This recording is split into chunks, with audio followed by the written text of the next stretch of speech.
podcast is right for you. Talking MMA and UFC. No casuals is the place to be. Whether it's Aiden Luke or Teddy too. The No Casuals podcast is right for you.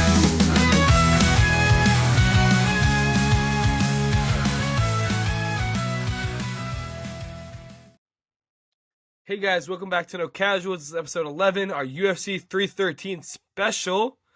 Are you excited for this episode, Luke? Because I really am. I cannot wait. And look, let's not bury the lead here. We have a special programming today. We're going to discuss almost every fight on the card, but first we're going to start with a take from our favorite, Ted's Talks. Of course, Ted was not with us in the last episode, and we felt terrible about that, so we're going to make sure we right that wrong right now. Here's Ted's Talks for UFC 313.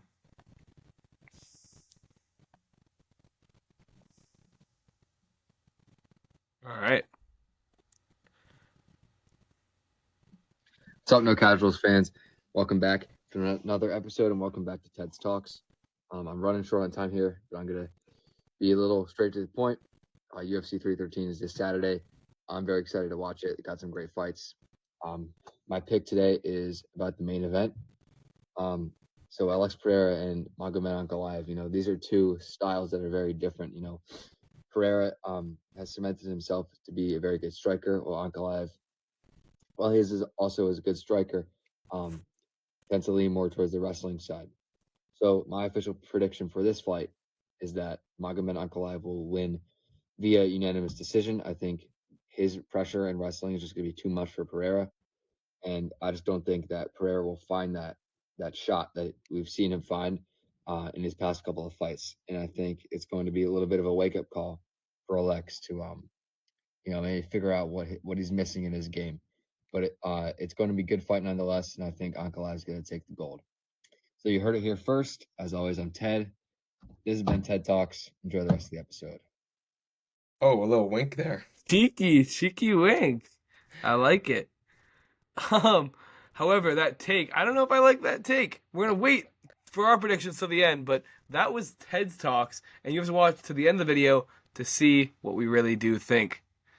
Okay, so first up, let's start with the prelims. Now, these are pretty stacked prelims.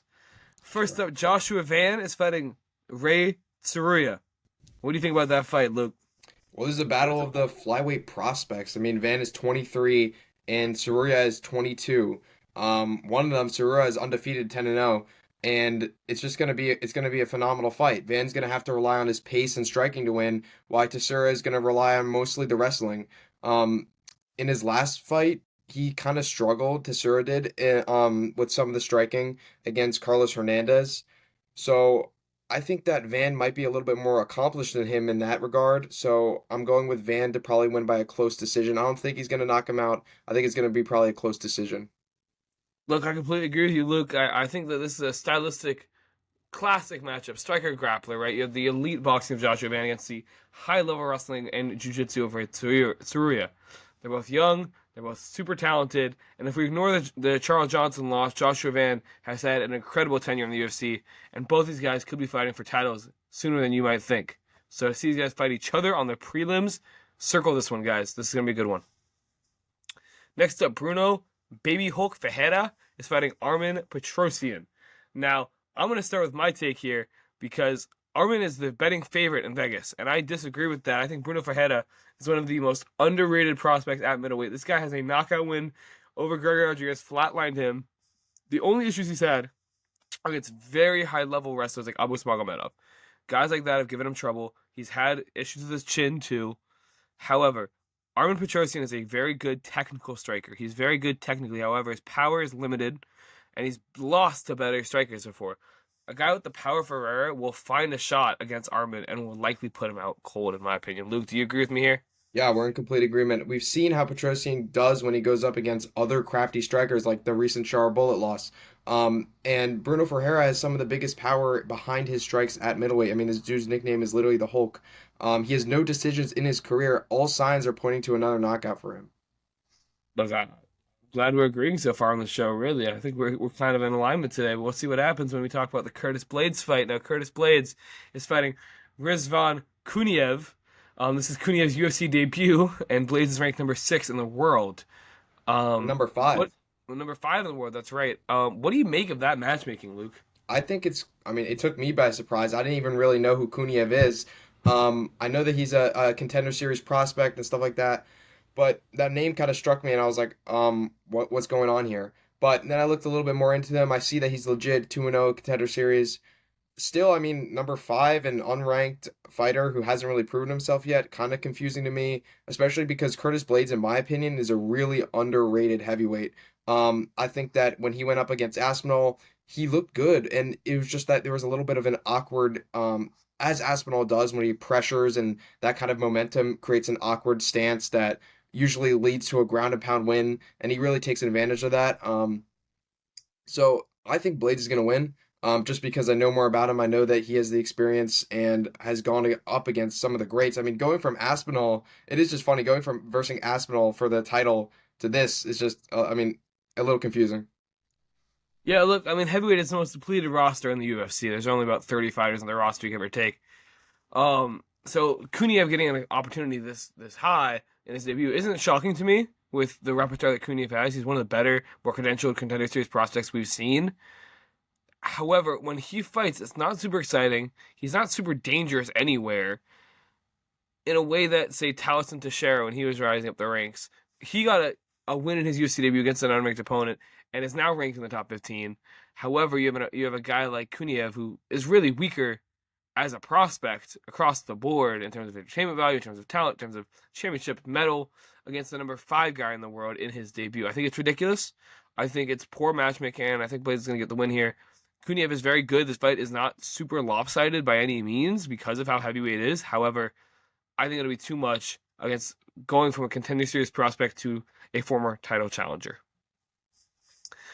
Let's talk about another young prospect on the card, Yasmin Lucindo, who squares off against former title challenger Amanda Lemos. Now, again, this is a striker grappler matchup and should be one that will be pretty exciting, actually. I'm pretty excited for this fight, Luke. How do you feel about it? Do you think this is going to be a little bit of a nap time? Do you think this is going to be a fun one?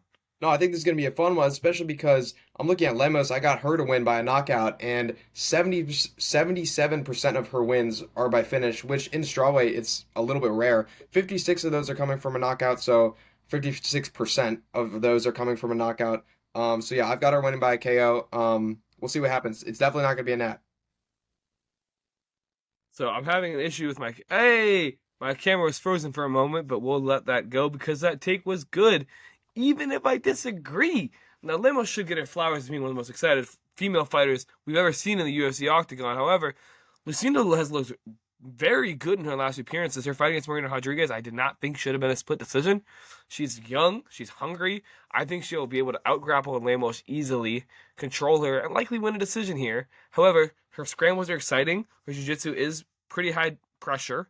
So I can imagine a fight in which she threatens submissions regularly and has Lemos in various difficult positions, and Lemos might land a shot or two in the feet, but I think that Lucina's wrestling is going to be the difference in this one. Now let's move to the main card. Lucina fight is on the main card. What am I talking about? Yeah, it is. Now that we're on to the main card, we'll talk about the main card opener. King Green is fighting Mauricio Hufi in what is a prospect veteran matchup between two creative and flashy strikers. For my money, I've got Hufi in this one. Now, Green is a legend of the sport, a potential Hall of Famer if you count what he did in Strikeforce. However, when you're looking at a guy like Hufi, who is one of the best prospects we've ever seen in the lightweight division, we're looking at two different types of fighters. We're looking at one who has always been a good litmus test for the division, but has struggled against high-level strikers in the past. And then we have a guy who has looked unstoppable in the UFC out of a dominant win that didn't do everything he needed it to against James Lontop in his last outing. So what we're seeing is a high-level prospect against a crafty vet, which is always good, and there's always a probability for the veteran to come out and win, but I don't see it for this one for King Green. Yeah, I'm in complete agreement with you.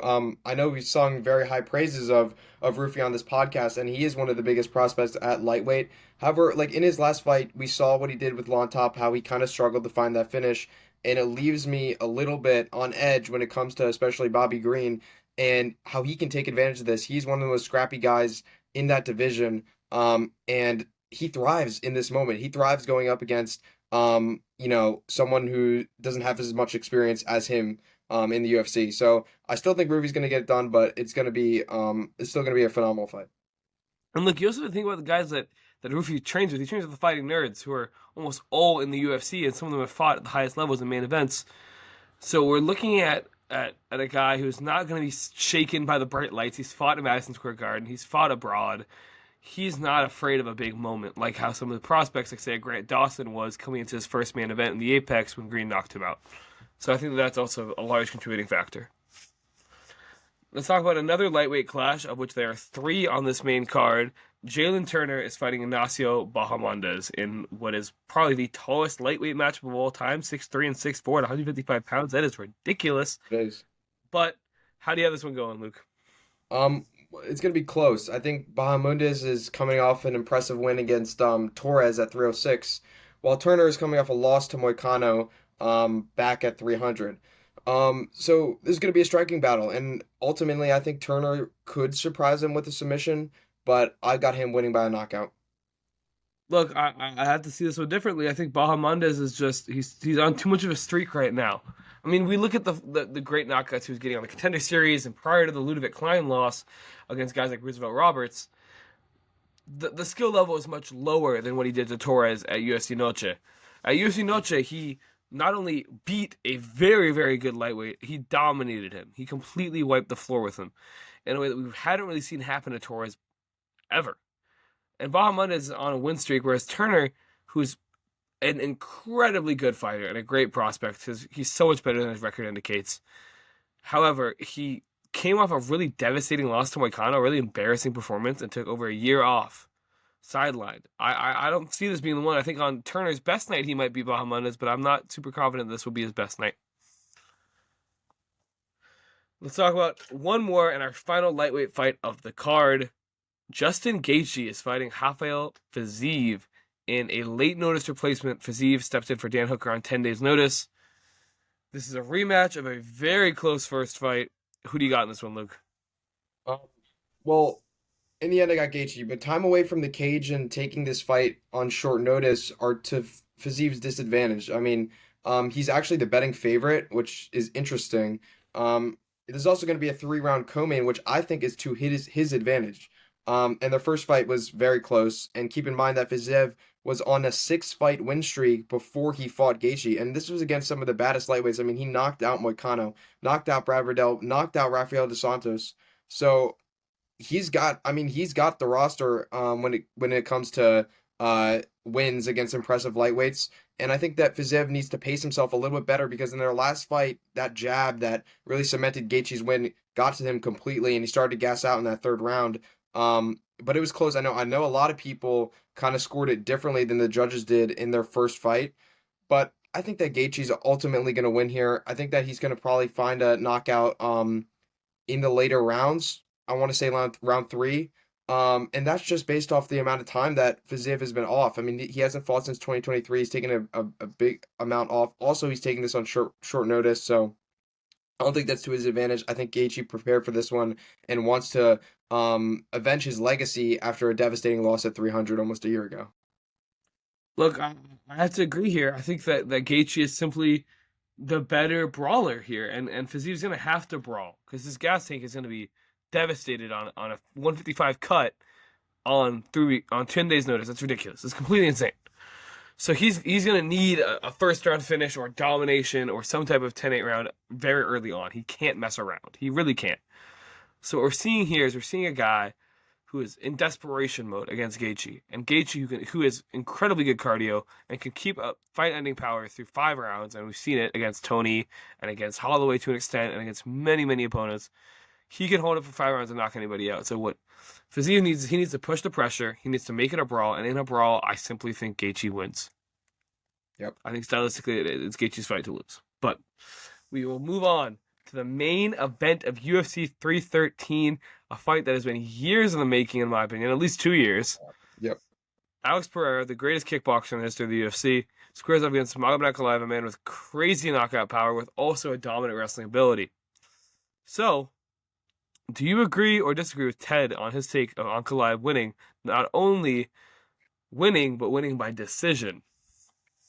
Well, let me talk about it a little bit first. So the UFC basically told Ankalaev that his chance to fight Pereira was now, and they knew fully that he would have to fight during Ramadan, and this is rare for Islamic fighters to fight while partaking in Ramadan.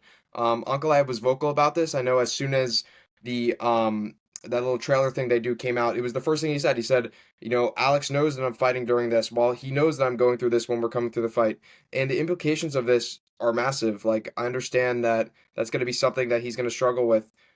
But I don't think that's an excuse, and I also think that I think that Pereira is going to win here. I think that he's a better fighter. I think that I know that the implications of this fight are massive in terms of the UFC and potentially losing their biggest star as a champ. I mean, a fan favorite that has literally taken this sport by storm as of recent. However, I think that Alex is the best striker in the sport right now, and I think that um, we have seen how Ankalaev responds to when he goes up against strikers like especially the leg kicks in the Blachowicz fight. I think that Pereira's camp and his coaches are going to tell him to do that same thing. And if Pereira can keep it at distance and avoid his vulnerability to the wrestling and awkward exchanges, he's going to win this fight with ease. Now we haven't really seen him. I know we've seen him versus Prohaska, but one of Prohaska's mistakes is that he didn't initiate the most amount of takedowns against Pereira that he could have. And when he did, Pereira, he defended them pretty well, but we don't really know how good this guy's wrestling is. We can assume that it's maybe not the best, but I mean, it doesn't make sense for Ankalaev's coaches to tell him to strike. Like he's going to wrestle, he's going to shoot takedowns. Why would he stand with a striker like Pereira, who's in your eyes and my eyes, the best striker in the sport or kickboxer in the sport? It doesn't make sense. So I'm eager to see the strategies he uses, but ultimately I don't think it's going to be enough to get him the victory. And I think that while this might be the biggest test for Alex at light heavyweight, and he's going to go into deep waters, he's going to ultimately come on top with a late round knockout. Look, here's the thing: is that you have to look at how both these guys fought Jan Blachowicz. It's the only opponent they have in common, right?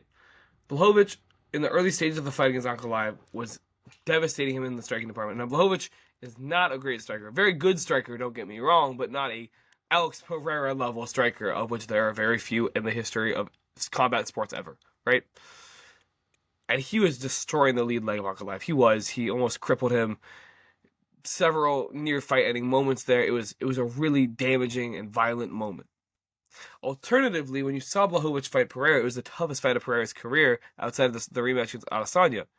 This is because he was held up against the cage and getting controlled, kind of a la Bautista Aldo or Vashvili Aldo or really any recent fighter against Aldo, to the point where you have it where he's pressing against the cage and he can't get off. And that was Pereira's reality for about 15 minutes, in which he gutted out a close split decision victory. So, what we have here is we have a clear victory game plan for both fighters, implemented by Jan Blachowicz, which makes it interesting for Jan in this case. But you have a fighter who, if put against the cage, is effectively nullified because of how much he relies on his kicking game to generate his offense in Alex Pereira. You also have a fighter that's notoriously susceptible to leg kicks. Yep. So really, that's the story of the fight. I'm actually not going to make a prediction. I might put one on Instagram on the night of the fight. Probably not, because honestly, even though it is my job, I don't feel good enough to do it because I am the expert here and I don't have a pick. This fight is such a 50-50 fight in terms of how it could go. I could easily see Ankalaev faking a shot, landing a right hand and putting Pereira to sleep. I could easily see Pereira landing a check lift hook or an uppercut as he shoots and putting Ankalaev to sleep. I could see Ankalaev dominating for 25 minutes on the ground. I could see Alex Pereira picking him apart on the feet and finding a late round knockout, as you suggested, Luke. There are so many realities here that are almost equally possible in my mind.